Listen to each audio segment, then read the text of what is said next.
నకిలీ మద్యం మరకలు టీడీపీ తమ్ములకు అంటటం ఆ నియోజకవర్గంలో కలకలం రేపుతుంది. పార్టీ ఇన్ఛార్జి పైనే ఆరోపణలు రావటం, ఆయన పిఏ డ్రైవర్ సహా అనుచరులు అడ్డంగా దొరికిపోవటం అధికార పార్టీని ఇబ్బందుల పాలు చేసింది. ఇప్పటికే పార్టీ నుంచి సదరు నేతను అధిష్టానం సస్పెండ్ చేయటం, నిందితుల విషయంలో ప్రభుత్వం కఠినంగా వ్యవహరిస్తుండటంతో నియోజకవర్గ కొత్త బాస్ ఎవరన్నది చర్చనీయాంశంగా మారింది. అన్నమయ్య జిల్లా తంబళ్లపల్లి టీడీపీలో ఏం జరుగుతోంది? నియోజకవర్గ బాధ్యతలు ఎవరికి అప్పగించనున్నారు? Watch the story.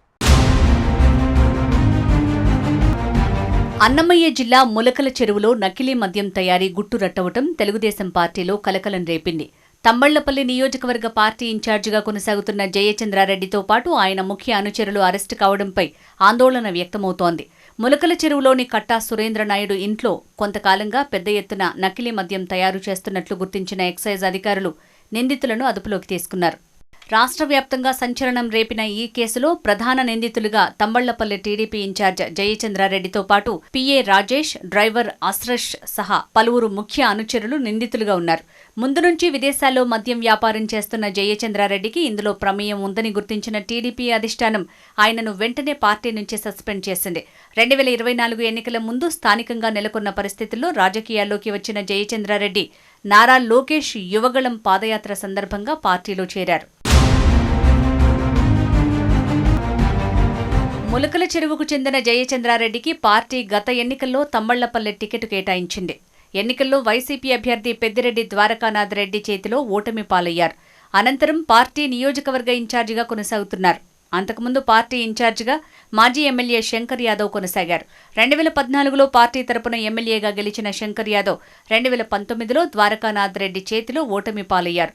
మొన్నటి సాధారణ ఎన్నికల వరకు ఆయనే పార్టీ ఇన్ఛార్జిగా కొనసాగారు. ఎన్నికల్లో శంకర్ని కాదని అధిష్టానం పార్టీ అభ్యర్థిగా జయచంద్రారెడ్డిని ఖరారు చేసింది.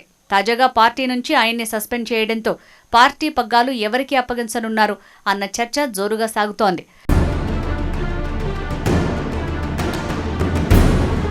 జయచంద్రారెడ్డి కొంతకాలంగా విదేశాల్లో ఉన్నారు. కేసులో A17గా ఉన్న అతని కోసం ఎక్సైజ్ అధికారులు అదుపులోకి తీసుకునేందుకు వేచి చూస్తున్నారు.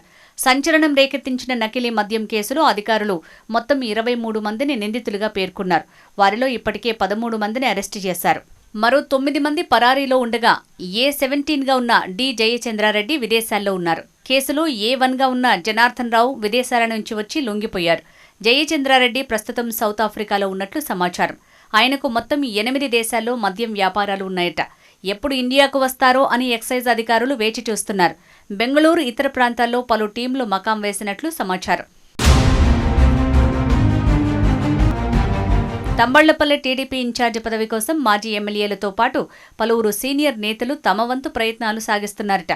మాజీ ఎమ్మెల్యేలు శంకర్ యాదవ్, ప్రవీణ్ కుమార్ రెడ్డితో పాటు మధుసూదన్ రెడ్డి, కొండా నరేంద్ర, సీనియర్ నేత కట్టా దొరస్వామి నాయుడు వంటి నేతలు ఇన్ఛార్జి పదవిని ఆశిస్తున్న వారిలో ఉన్నారట.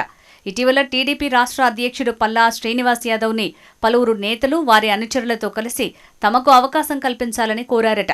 పార్టీని నమ్ముకున్న తమలాంటి వారికి అవకాశం కల్పించాలని కట్టా దొరస్వామి నాయుడు లాంటి నేతలు అధిష్టానాన్ని కోరుతున్నారట. పీఎం మోడీ ఏపీ పర్యటన అనంతరం నియోజకవర్గ పార్టీ ఇన్ఛార్జి ఎవరు అన్న విషయంపై క్లారిటీ వస్తుందని ఆ పార్టీ నేతలు భావిస్తున్నారు. చూడాలి మరి తంబళ్లపల్లి నియోజకవర్గంలో టీడీపీ ఇన్ఛార్జ్ బాధ్యతల్ని ఎవరికి అప్పగిస్తారో, నకిలీ మద్యం కేసు భవిష్యత్తులో ఎన్ని మలుపులు తిరుగుతుందో.